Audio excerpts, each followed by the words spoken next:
We're not going to read all of this, but we will be using a good portion of this.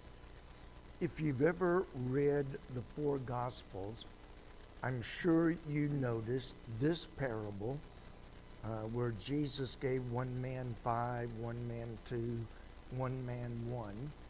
And then there's a very similar parable in Luke 19. In fact, some people think they're the same. And I was originally going to combine them. But then when I got to really looking at them, there's many similarities, but there's some major differences. In Luke, he gave 10 people 1 talent each. And, the first one brought back 10, and on down the list. And there's a totally different lesson to be learned from Luke 19. So I'm going to leave them separate, at least for now. In Matthew, to give you the context, and I was reading something recently, and I was listening to a preacher also recently, and good sermons, except he took the passage totally out of context. I mean, he didn't even read the context, just took a verse of scripture and took off with it and never once looked at the context. I just about pulled my hair. I mean, it was just, the more I study myself, the more I realize the importance of context. So in Matthew, if you read there, Jesus is giving the different lessons on the kingdom of heaven. And his summary is watch. In each of those, he says watch, watch, watch. And then right in the middle of that, or in that context, he comes up with this parable, which has nothing whatsoever to do with watching. So how can watch, for in the hour you think not, the Lord cometh.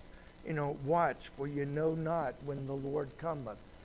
Watch. He's always admonishing us to watch because we don't know when Jesus Christ is coming. So how does that context fit in with well done, thou good and faithful servant, based on how they dealt with the 1 talent, 2 talent, 5 talents that God gave them? In the in the rest of the chapter, he's telling them to watch. When he gets to this portion, he's telling us what to do while we're watching. We're to watch for the second coming, but we're not to just be idle. We're to be doing something. And so that's how this fits in with the other parables. We all say, the Lord could come back any time, and he certainly can. But what are we doing while we're watching? Mom was, and I didn't realize until I got much older how much I am like my mom. Now, in characteristics, I'm like my dad. I have my dad's personality. I have a lot of my dad's attributes. But Mom had, growing up, she must have had 500 million surgeries. At least 500 million. And so we always said that the doctors should just put a zipper on her, zip her down, do what they need to do, zip her back up, instead of going through the stitches and everything else. Well, now I'm catching up to her in surgeries, and finding out it's not as funny as I thought it was. But when Mom was gone, whether she went to Kroger's or whether she went to the hospital, I was frequently left at home alone.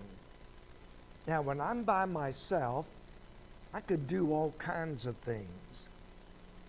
But when I knew it was time for Dad to come home, I got real busy, made sure everything was right, made sure everything was put up, made sure the house was clean. My wife wants to know what happened.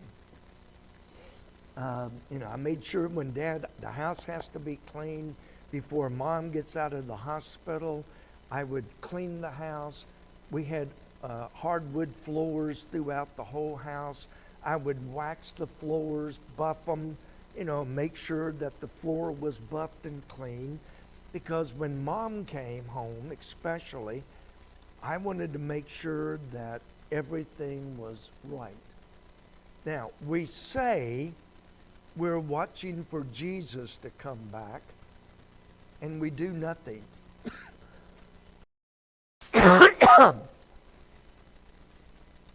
Jesus, I've got my wife just said, would water help? And I said, I've got one of my things in my mouth, and it's not helping, so we'll see. We say we're looking for the second coming. But as I look at most people, in not just any one church, but in churches in general, I don't see very many people getting busy and acting like they really expect Jesus to come. They used to, growing up, I remember Brother Wilson would ask, if I followed you everywhere you went and stood beside you everything you did, are there some things you would not do? Oh, I can't do that. Brother Ellis is watching. Christ is watching every thought you think. How much more should we be busy, occupied, looking for his coming? That's what this parable is going to teach us. First of all, notice in verse 14, this guy was very, very rich. Very rich. And he called each of his servants. He did not give these talents to anyone else. These were reserved for his servants. And as I was thinking, and I'll get into this more with part 2 in 4 weeks,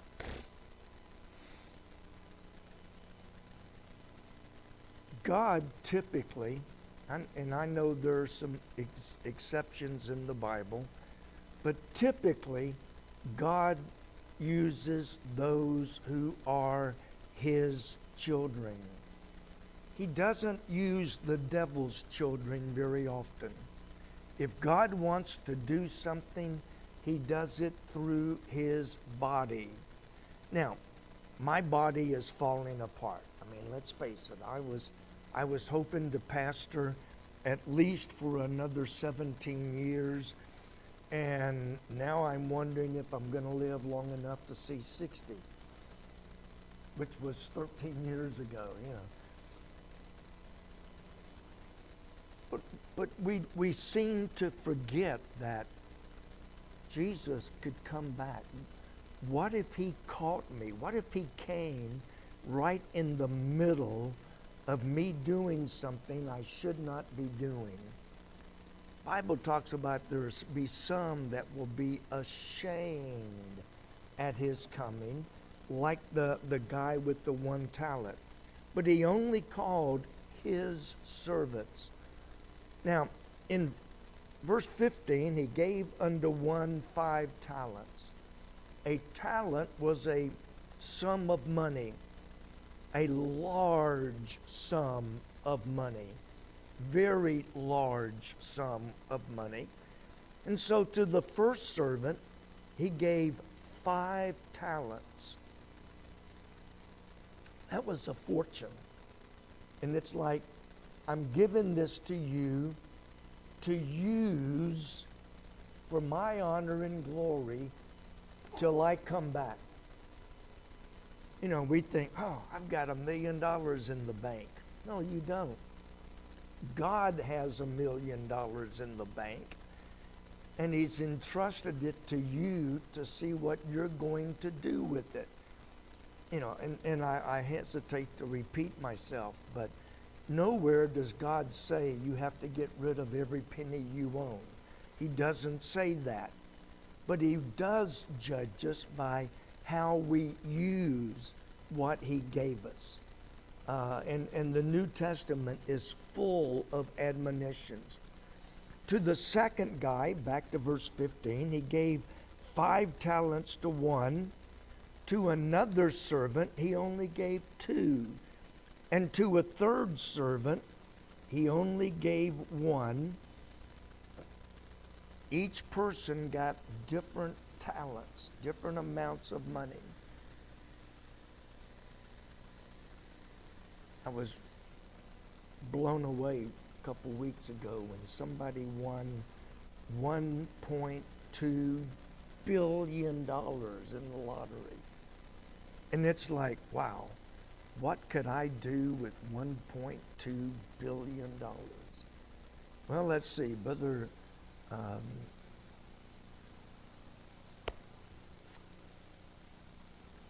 Valandry, I knew I would get it, could use it to build a bigger preacher's quarters, you know. And Brother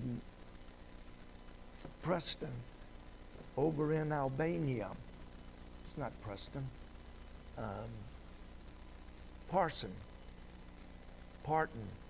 Brother Parton over in Albania could really use money to, you know, get a building, get established, get going. Brother Inyadi could use some bigger printing equipment. You know, he is producing, of course, he's got people full time. He's producing hundreds of thousands of books every month. You know, but you know what? When I was thinking about what I could do, I reminded myself, God gives us according to our ability. I've said, not always, but I've said that he gives me what he knows he can trust me with. If he knew that he could trust me with $1.2 billion, he would give it to me. But he knows I can't be trusted. But he gave every one of these men, in verse 15, according to his ability. How much are you capable of handling? I will give you what I think you are able to handle. I get calls, especially during the winter. I get calls frequently. You know, it's 9 degrees outside, wind chills, minus 15. You know, and they're going to cut my electricity off. Can your church pay my electricity? You know, we don't have food to eat. Can you buy me some groceries? In a few cases, I ask them some questions, and when they get through answering, it's like, you know, I really don't think we can help you. But he gives us according to our ability, that he knows we can handle what he gives us. And not everybody has the same capacities. I was talking to a pastor, actually. This was last year, I guess. And, we were sitting there talking, and he said something about money. And he said, I have, and I can't tell you who he is because a couple of you would know him. He said, I have a problem with money. And I said, okay. He said, the more God gives me, the more I spend. And it's like, it sounds like a personal problem to me. He said, if God gave me $1 million, I would spend it in no time.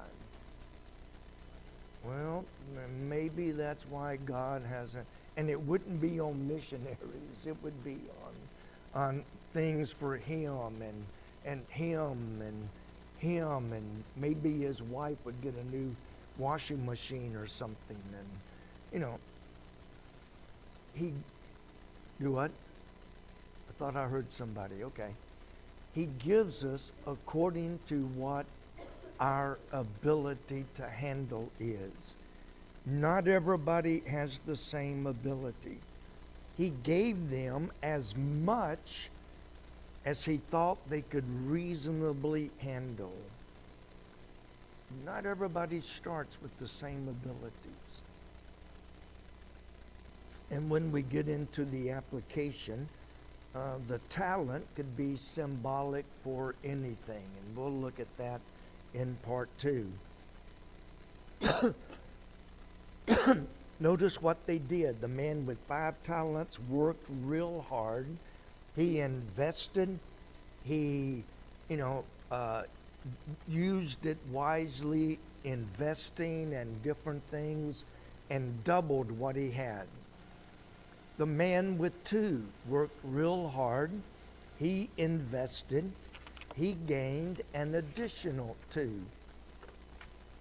I remember when we were in Texas, I'm the one that was the bad guy because I found out that the treasurer had his hand in the till. I was the one that actually, I didn't catch him, but I had very strong suspicions. And who do you think accused me of misappropriating funds every time I asked for a penny? Him. So in fact, he called a men's meeting. There were probably 30, 40 men there. Called a men's meeting to call me on the carpet for misappropriation. And that's when, he's accusing me of stealing. He's accusing me of all kinds of things. And finally, I looked at him and I said, almost called his name. I said, how many times have you taken money out of the offering plate that you did not record? And he was sitting like this. He went back and just sat there. And he said, well, not every Sunday. And I knew I had him. It ended up, they fired him and made a lot of other changes. But one of the things came up was we had, a couple $100,000 maybe in the bank. It was a large sum. And it's like they didn't want to spend it, but let's keep it in checking. We're not making anything on it, but we're not going to spend it either. So I said, why don't we invest it? And you would have thought I said, let's go out and spend it on drugs and dope. They went crazy because, and I used this passage. They invested, they worked, they in verse 16, they traded with the same and, worked and traded and invested in different things and worked hard to double what they had.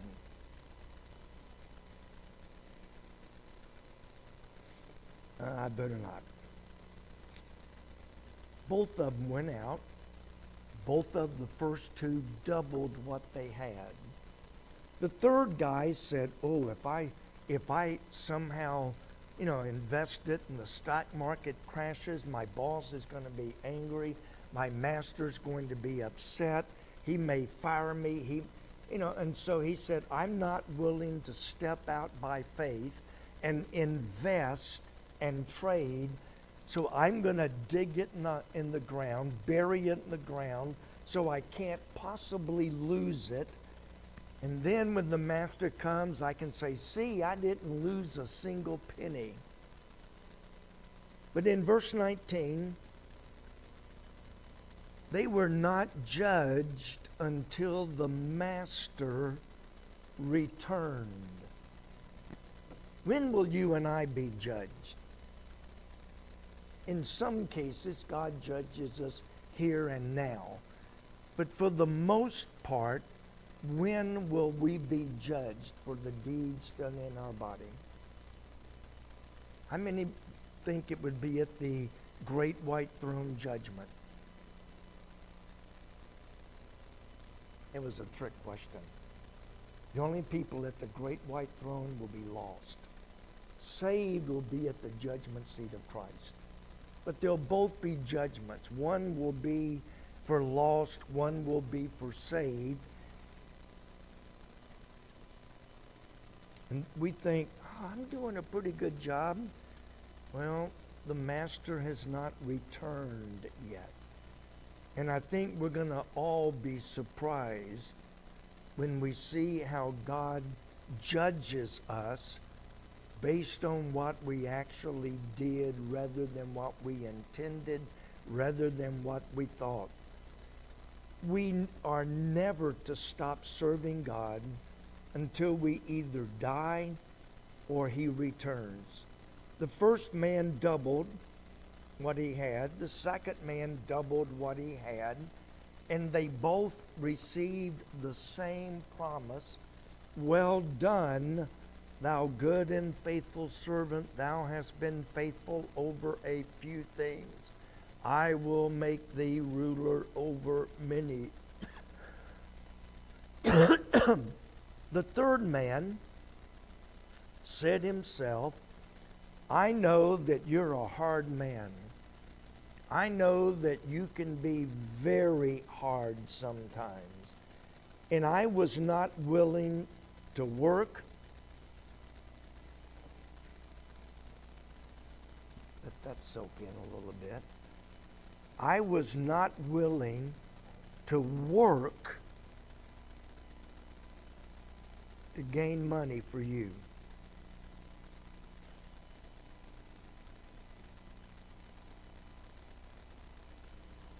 I wish I had as much money as you two have. I know, I'm being very sarcastic.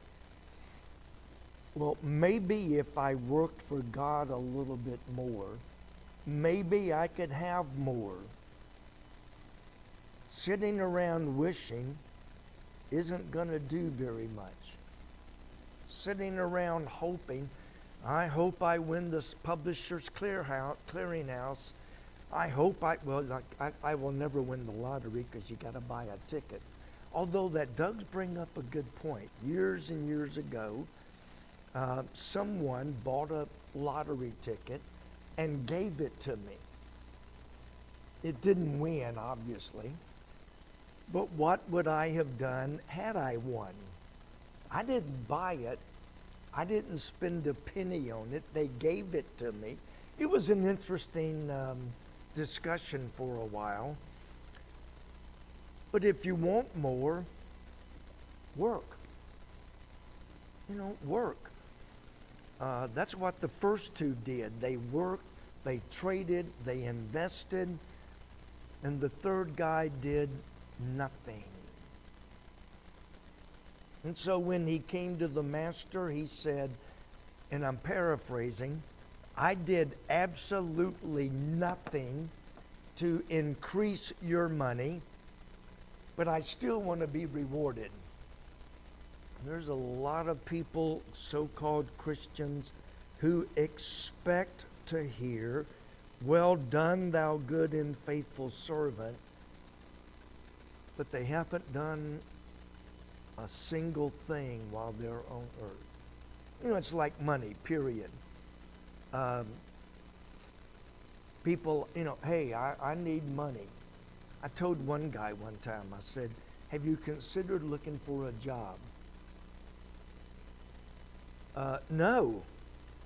Well, then, if you're not willing to work, I'm not willing to give you the money that I work for. If you want money, work. My dad made a horrible job raising my brother and I. If we wanted a nickel for a candy bar, which you could buy a big candy bar for a nickel, if we wanted a nickel, he would say, find somebody's yard that will let you mow it for them. Or, how many of you raised chickens? You've raised chickens, been around chickens. What do chickens do in a chicken house? They make a mess all over the floor. My job was to go down to the chicken house with a shovel and clean out all that mess. But if I wanted money, I knew there was work required to get it. Dad didn't just give us money to be given us. If we wanted money, we had to work for it. And this guy was not willing to work. He did nothing. He spent many years doing absolutely nothing because, hey, I'm taking care of my master's talent. Well, as a result, the other two were blessed. He lost the one talent that he had. He was not permitted to celebrate or to participate in the celebration that followed. And he was cast out of their midst. In verse 30, cast ye the unprofitable servant into outer darkness. There shall be weeping and gnashing of teeth. In other words, he was a servant, but he was never truly, to bring the spiritual aspect, he was never truly saved. Had all the appearances, but he was never saved, and he lost everything. Everything.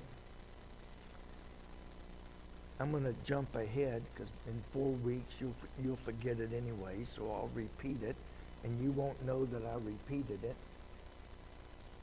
As I said, talent can be symbolic of any number of things.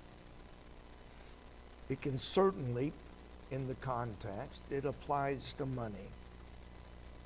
But it can also apply to other things. Think about some things that God has entrusted you that maybe you can't do as good as someone else. I can't play the piano like Sister Schultz, which, by the way, I got a flash drive the other day with some more songs on it. So there's another, I think, 70 or 75 songs that they sent me last week on a flash drive. So we'll put them on the flash drive. Is it Redbook? That was what I was going to ask you before I combined them. But we've got another 70-something songs that we can pick from. I can't play like she can. But you know what? She uses her talent. She's made tapes now for lots of churches that don't have a pianist, don't even have a piano. They have a little cassette. They have a CD player. They can't even play like we can. They plug it on a CD, put it in a CD player, turn it on. She has been a blessing to dozens and dozens of churches all over the place. God gave her a talent, and she is using that talent to help churches all over the country. There are some who can sing. Some of us were not blessed with a high quality voice. And we'll leave it at that. I said something a few months ago, and before I got so bad, I made the mistake of telling my wife, I said, I really need to encourage other people to sing specials. To do that, I need to set the example. And I said, so I'm thinking about singing a special. And she said, oh, honey, please don't do that. Please don't do that. Don't embarrass yourself. Don't embarrass me. Don't embarrass the church. So you can blame her for me not singing. But what talent do you have? And how can you use maybe your, contract or a carpenter? How can I use that? Phil Green is a great example. He's an electrician. He's a licensed electrician, licensed plumber, and licensed HVAC. He does work for churches, and he doesn't charge except for parts. I don't know if you've ever called an electrician lately. We had to call a plumber recently. It was $120 just to ring our doorbell, and that gave us like 15 minutes of labor. And it's like, I am definitely in the wrong business. I mentioned it's probably been close to 30 years ago. We have a lot of widows and stuff in church. We could once a month have some men who know what they're doing, which leaves me out. Say, hey, stop by on this date. We'll change your oil for you. All you have to pay for is the oil and filter. Not a big deal, but for some people, I don't know. Last time I got my oil changed was $60-something, I think. Cheap. Wow, and I thought they were robbing me. If we could do it for some of our widows who don't have it or would be hard-pressed to get it, we could, I don't know what oil costs anymore. You do your own? I don't either. $6 a quart. So the average car uses what, 4 or 5 quarts? $30. You just saved them $39 from my place, more than that for yours. Okay. But what do you pay? I'm just $109? Ooh.